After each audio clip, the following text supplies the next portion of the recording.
हाय, good afternoon. सास बहू और सेंसेक्स के इस हफ्ते के लास्ट एपिसोड में आप सबका स्वागत है। लास्ट इसीलिए क्योंकि थर्सडे के बाद फ्राइडे को जब उतरेंगे तो अपन चलेंगे फ्राइडे स्पेशल में। तो आज आखिरी कड़ी और फिर ये रिज्यूम होगी मंडे ऑनवर्ड्स। और इस आखिरी कड़ी में मदद करने के लिए पुणे से एनएवी इन्वेस्टमेंट्स के आशीष बहेती साहब आपको आपकी स्क्रीन पे रेडी नजर आएंगे। बहेती साहब, गुड आफ्टरनून। बस आ रहा हूं आपके पास, कुछ ही देर में बातचीत की शुरुआत करी जाएगी। पहले जरा वो डायरेक्टर साहब, अरे बोलने की जरूरत ही नहीं पड़ती, एक्स का आईडी, एक्स कहना अभी भी मुझे तो ट्विटर ही लगता है। वो आपको वेब पे तो ट्विटर लिखना पड़ता है तभी वो मिलता है। तो ट्विटर का आईडी, इंस्टाग्राम का आईडी और थ्रेड का आईडी। ये थ्रेड पिकअप ही नहीं कर रहा है। मैंने तो शुरुआत में देखे थे, कुछ बहुत सवाल आए थे थ्रेड में, उसके बाद से तो बरसों से कोई सवाल ही नहीं आ रहा है। थ्रेड जमा नहीं लोगों को। और ये व्हाट्सएप का नंबर CNBC हवास का, जिसे कॉन्स्टेंटली टीम मॉनिटर भी करती है। उस पर बतेरों क्वेरीज आती हैं। बतेरों क्या, दिन भर भर के हर सेकंड आती रहती हैं। तो आप लोग महिला दर्शक प्लीज़ ध्यान रखें, हैशटैग सास बहू सेंसेक्स उस क्वेरी में भी लिखें और अपना नाम ज़रूर मेंशन करें। नहीं तो बहुत मुश्किल हो जाता है उस ढेर से सिर्फ महिलाओं की स्पेसिफिक क्वेरीज छांटना।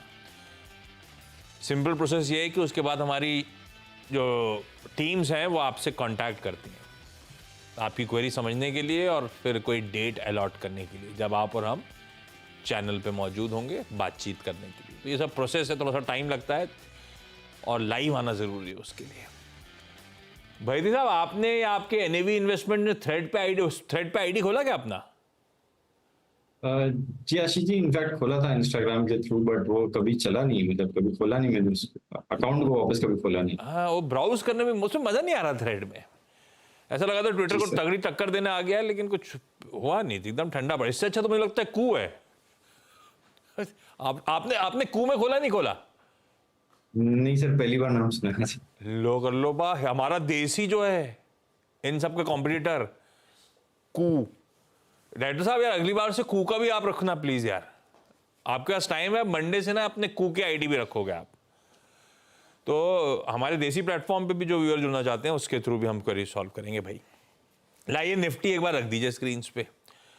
मजा नहीं आ रहा, ये पूरा हफ्ता ऐसे ही निकल गया। कल भी जो था थमा जरूर था, लेकिन अपन सुबह बात ही कर रहे थे कि वो मजा नहीं आ रहा था, फ्रेजाइल सा ही लग रहा था। और आज देखिए जहां खुले फिर वही कहानी शुरू हो गई। खुलते से पिटाई शुरू और दिन के लोज पे बाजार खड़ा है, 150 पॉइंट गिर गया है। इसलिए मैंने, और सुबह 5 पॉइंट ऊपर था, अब 150 पॉइंट नीचे। ये हाल है बाजार का। बहेती साहब यार, ये टेक्सचर बिल्कुल बिगड़ ही गया है। अब तो 22,150 के आसपास खड़े हुए इस समय हम। ये ऐसा क्या डर सता रहा है? आप भी कुछ 4 जून को लेके कंसर्न हो गया? नहीं आशीष जी, 4 जून को लेके तो कंसर्न नहीं है, लेकिन जिस हिसाब से कल हमने देखा, कल रिलायंस का एक अच्छा खासा सपोर्ट मिल रहा था निफ्टी को, आज वहीं से प्रेशर बिल्डअप होता देखने मिला और एक अहम सपोर्ट जो रिलायंस का 2800 का था वो भी टूटता हुआ आज देखने मिला है। हमें लग रहा है कि यहाँ से सेलिंग प्रेशर निफ्टी और बैंक निफ्टी दोनों में बढ़ सकता है, और अगर लॉन्ग है तो एग्जिट कर ले, शॉर्ट अगर है तो बने रहे। हमें लग रहा है कि निफ्टी में यहाँ से भी जो लेवल दिख रहे हैं वो 21,000 का, जो 22,000 का जोन है वो शायद यहाँ से टूटता हुआ देखने मिल सकता है और 21,950 तक निफ्टी स्लाइड हो सकता है। सिमिलरली अगर मैं बैंक निफ्टी की बात करूं तो यहाँ पे भी प्रेशर बिल्डअप होते हुए देखने मिल रहा है, और बैंक निफ्टी के लिए जो सपोर्ट दिख रहा है वो 47,300 तक शायद बैंक निफ्टी नीचे स्लाइड हो सकता है। जिनके पास भी शॉर्ट है बने रहे, सिर्फ 48,100 का एक स्टॉप लॉस रखिए। 22,000 के नीचे फिर स्लिप होने की तैयारी, पर अच्छा है ज्यादा नीचे जाने की बात अभी तो नहीं कर रहे बहेती साहब। कह रहे हैं 21,950 तक शायद गिरता हुआ नजर आए। तो दिक्कत तो है भाई, मार्केट दिख ही रहा है, मार्केट फ्रेजाइल विकेट पे टेक्सचर बदल चुका है, प्योरली सेल ऑन राइज का है। दिन में ना भी कमा के दे, जैसे कल ना कमाया हो, तो इवेंचुअली तो सेल ऑन राइज आपको कमाई करके दे ही रहा है। चौतरफा स्क्रीन बिगड़ी हुई है। खैर, मैं स्क्रीन पे लौटूंगा, कुछ इंडिविजुअल स्टॉक्स पे बातचीत भी कर लूंगा और कोशिश करूंगा। बहेती साहब, चुन के लाए हो हमारे लिए SBS के पिक्स? जी नहीं अभी जी, जाना दो नहीं है, स्टॉक जल्दी नहीं है, मैं वो हुक है। भाईती साहब की दो जी बेहतरीन पिक्स आने वाले हैं, शो में जुड़े रहिएगा, शो की एंड में पूछूंगा वो। अभी सवाल जवाब का सिलसिला, पुणे, लखनऊ और दिल्ली जाना है। शुरुआत दिल्ली के साथ और पल्लवी जैन स्क्रीन्स पे। Pallavi ma'am hi, good afternoon. Pallavi ma'am क्या करते हो दिल्ली में आप? सर मैं LIC एजेंट हूँ। अरे वाह, और LIC कैसा कर रहा है? खूब मार्केट शेयर छीन पा रहे हो बाकियों से, नहीं छीन पा रहे आप लोग? इससे हमेशा टॉप पे ही रहता है। टॉप पे रहता है। तो LIC का स्टॉक लिया आपने, नहीं लिया? लिया हुआ है सर। लिया हुआ है। यस सर, IPO में लगाया था। थोड़ी ऑडियो भरभरा रही है। खैर पल्लवी मैम, आपका पहला सवाल। IPO में लगाया था। क्या बोल रहे हो? IPO में IPO में लगाया था। लगाया मैं था। ऑडिट हाँ वो तो सबको लग गया था, फिर सबको मिल गया था। तो अभी भी भरोसा LIC पे बना हुआ है या स्टॉक के भाव देख के डावाडोल हो गए थे बीच में? लॉन्ग टर्म के लिए है सर। ठीक है, LIC एजेंट जब मान रहे हैं कि मार्केट शेयर छीन लेंगे और आउटलुक अच्छा है, वह स्टॉक भी रिकवर कर गया लो बढ़िया तरीके से। पल्लवी मैम पहला सवाल LIC है कुछ और है? सर बैंक है, बैंक से रिलेटेड। कौन सा? IOB bank, 1000 shares at 69 price. IOB, Indian overseas. Indian overseas bank. Indian overseas bank. क्या क्वांटिटी है और किस भाव पे, फिर से रिपीट करो मैम। 1000 शेयर्स हाँ at the rate of 69 rupees. 69, और ये लंबी अवधि के लिए लिया था, ट्रेडिंग का मन था? ये सर इन्वेस्टमेंट। हाँ भाईती साहब, भाई लंबी अवधि के लिहाज से इन्वेस्टमेंट ग्रेड लगता है नहीं लगता इंडियन ओवरसीज बैंक? पहला सवाल। दूसरा, मैंने लंबी अवधि के लिए खरीदा था 69 पे, आज 62 पे खड़ा है, इस समय टेक्सचर और मूड माहौल कैसा लग रहा है, चार्ट्स पे कैसा है? जी आशीष जी, चार्ट पे तो कंसोलिडेशन चल रहा है स्टॉक में। अगर आप मार्च से देखेंगे तो यही 69 का ही अपर एक बैंड बन गया और नीचे में 60 का जो जोन है, 10 रुपए के रेंज में ये ट्रेड कर रहा है। और जिस हिसाब से स्ट्रक्चर बना हुआ है, मुझे लग रहा है वापस ये 60 तक टेस्ट करेगा और वहीं से सपोर्ट लेके एक वापस बाउंस बैक दे सकता है। तो होल्ड करने की सलाह है। जो स्टॉप लॉस इन्हें मेंटेन करना हो 59 का एक SL रखे, क्योंकि अगर 59 टूटता है तो फिर शायद इसमें गिरावट देखने मिल सकती है। जब तक ये 59 के ऊपर सस्टेन कर रहा है तो वही रेंज में वापस एक बाउंस बैक देने की आशा है हमें। इंडियन ओवरसीज बैंक, ठीक है। मैं आता हूं बाकी क्वेरीज के लिए आपकी। लखनऊ से नेहा कटियार स्क्रीन्स पे। नेहा मैम हाय, क्या करते हो लखनऊ में आप Neha ji? Sir house wife में। और कब से स्टॉक मार्केट से जुड़े हो? 2 मंथ हो गए। हाँ 2 दिन हो गए? 2 मंथ। यार मुझे तो ऑडियो नहीं समझ में आ रहा आज किसी का। भाईती साहब आपको समझ में आ रहा है क्या? शायद 2 महीना बोल रहे हो। 2 महीना बोला आपने? भाईती साहब समझ पा रहे हैं, आप तो सवाल ही दाग दो सीधे। क्या सवाल है पहला आपका? सर मेरे पास इंडिया बुल्स हाउसिंग फाइनेंस के हैं 300 शेयर 190 के प्राइस पे। अरे यार ये तो गिर रहा है और इसका टेक्सचर भी देख के अच्छा नहीं लगता। भाईती साहब, भाई इंडिया बुल्स हाउसिंग फाइनेंस क्या करना चाहिए? 30 रुपए खरीद भाव से। ये नेहा मैम लंबी अवधि के लिए था, ट्रेडिंग वेडिंग का मन था, फंस गया मामला? फंस गया मामला सर, ट्रेडिंग के लिए लिया था। कहाँ स्टॉप लॉस तो खैर होगा ही नहीं इसका मतलब। भाईती साहब आप क्या कोर्स करेक्ट कैसे करें भाई? 30 रुपए का नुकसान हो रहा है। जी आशीष जी, काफी वॉलेटाइल स्टॉक रहता है। इनफैक्ट इसी रीजन से इसे जो F&O से भी शायद एग्जिट करवा दिया गया था, क्योंकि इसमें वॉलेटिलिटी बहुत ज्यादा रहती है और एक वाइल्ड स्विंग्स काफी देखने मिलते हैं। तो काफी हाई बीटा स्टॉक है। हमारी सलाह रहेगी कोई भी इन्हें बाउंस बैक मिलता है, शायद इनका जो भाव है वहां तक तो नहीं देखने मिलेगा, लेकिन अभी 170 तक का भी जोन मिलता है, तो एक बार एग्जिट कर ले इस पोजीशन से। और नीचे अगर होल्ड कर रहे हैं तो 155 का एक स्टॉप लॉस जरूर रखें इसमें। स्ट्रिक्ट है भाई, 158 पे खड़ा है, 155 का स्टॉप लॉस लगा लीजिएगा। उम्मीद करिए कोई बाउंस बैक आए तो आपके भाव का इंतजार मत करिएगा, 170 के आसपास निकल जाइएगा। ये अपने लिए स्टॉक है नहीं, अवॉइड है, एग्जिट है। नेहा मैम लॉस में ही काट के निकलना ज्यादा बेहतर होगा। पुणे से मनाली मनाली अपनी तो मुलाकात हो चुकी है ना? हाँ sir. Yes Manali hi, welcome back on the show. कैसे हो आप? नमस्ते सर, मैं अच्छी हूँ, आप कैसे हैं? बिल्कुल ठीक मनाली। एक बार रिविजिट करें, क्या करते हो मनाली आप पुणे में? सर मैं यहाँ पे हस्बैंड की जॉब की वजह से हूँ। नहीं करते, होम मेकर हो आप? हाँ हाँ हाँ हाँ। ओके, और स्टॉक मार्केट में खुद ही बिजी रहते हो दिन भर? हाँ हाँ। ओके मनाली, पहला सवाल कौन सा?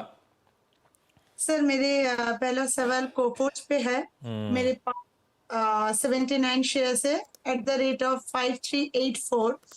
तो मुझे सीएनबीसी पे ही कॉल आया था, इसी वजह से मैंने परचेस किया था। बट उसके बाद से ये थोड़ा बहुत करेक्शन हुआ था, बट वो जो 10% का कट हुआ था रिजल्ट के बाद, अभी तो बहुत लॉस में चल रहा है। तो इसका कुछ मतलब सुधार में आ सकता है क्या? कितने Got it. दिन है? तो मनाली, ये आवाज पे किसी ने एक पिक दी थी, हाँ सर। स्टॉप लॉस दिया था। ये गड़बड़ है ना। अब वो रिजल्ट तो किसी ने भापा नहीं था, वाकई रिजल्ट दिक्कत में थे। रिजल्ट से ज्यादा वो एक्विजिशन का सरदर्द ज्यादा आ गया, दोनों मिलके दिक्कत कर गया। पर बैती साहब, सुना तो था मैंने एमडी सीईओ को, वो तो कॉन्फिडेंट साउंड कर रहे हैं।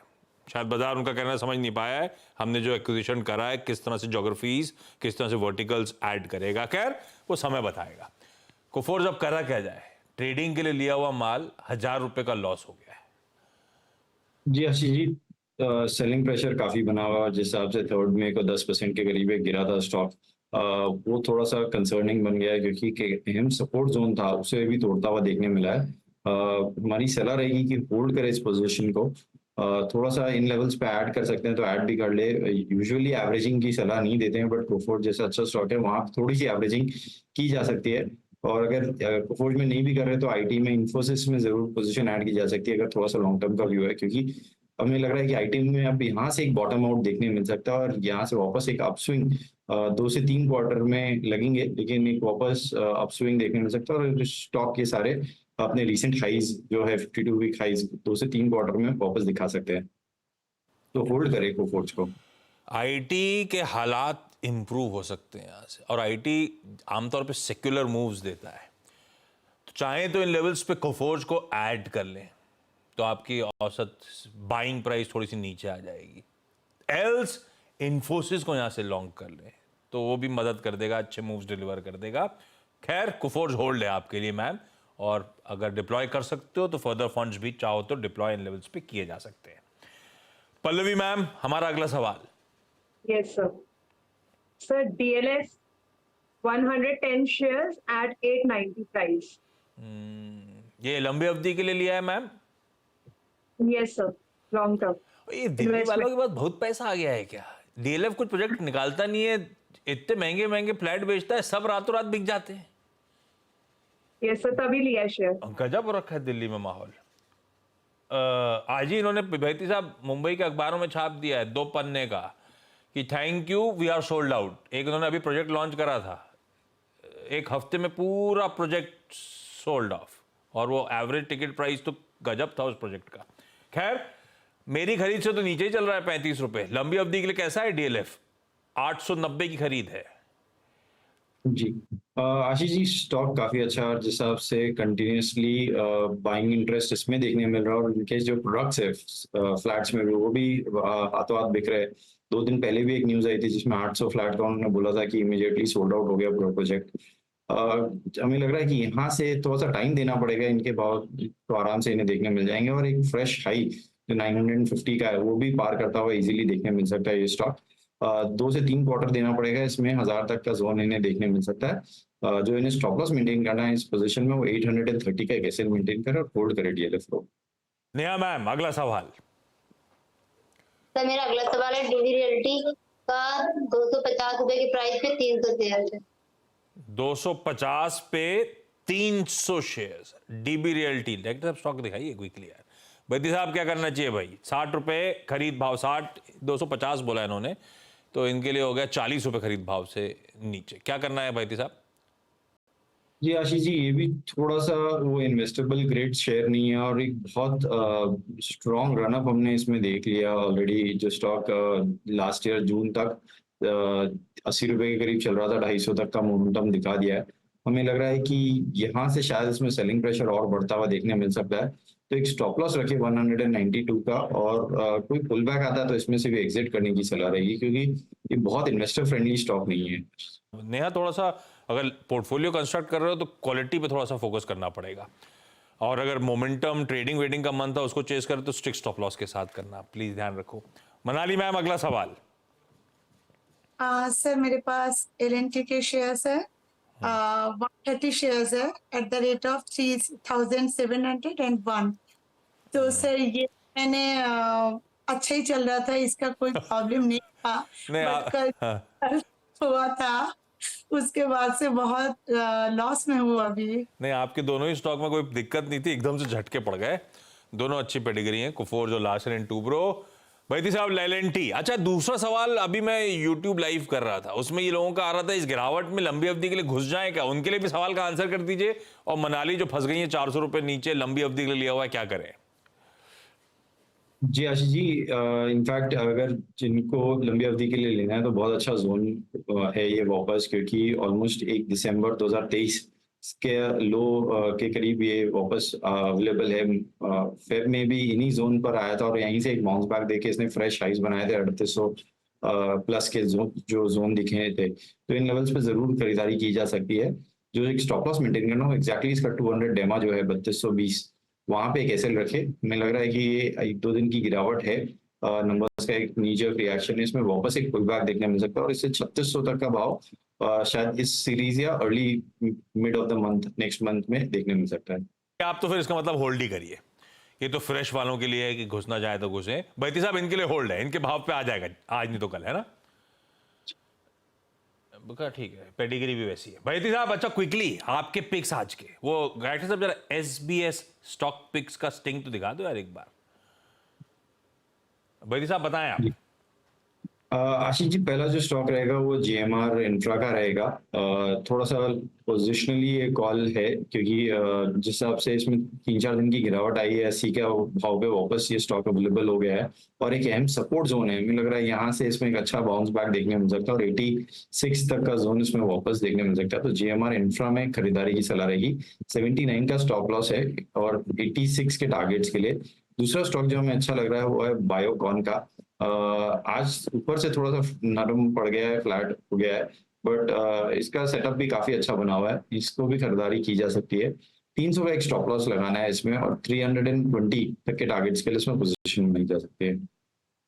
ब्यूटीफुल।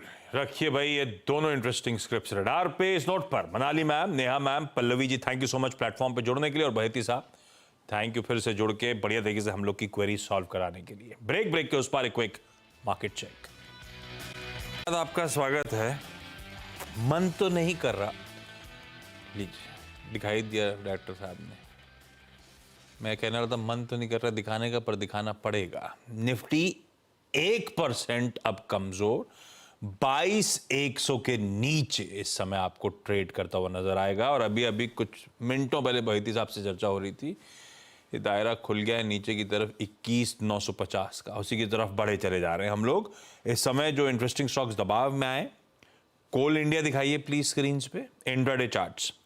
डॉक्टर रेड्डीज वो खराब नंबर्स के बाद आज फिर दिक्कत में आ गया है, ये देखिए। मारुति सुजुकी लॉन्च है आज, तो स्विफ्ट की नई, उसके बीच में एकदम से तगड़ा कट। इसमें अपने आउटकम से पहले बीपीसीएल दिखाइएगा स्क्रीन पे। ब्रिटानिया जो मिले जुले नंबर्स पे बहुत चल गया था उस दिन, वॉल्यूम ग्रोथ के नंबर्स पे, आज पूरे दिन सल्क करता ही चले जा रहा है। ऐसे बहुत सारे एग्जाम्पल्स हैं, लेकिन आज के शो को यहीं समेटते हैं, समय हो गया है।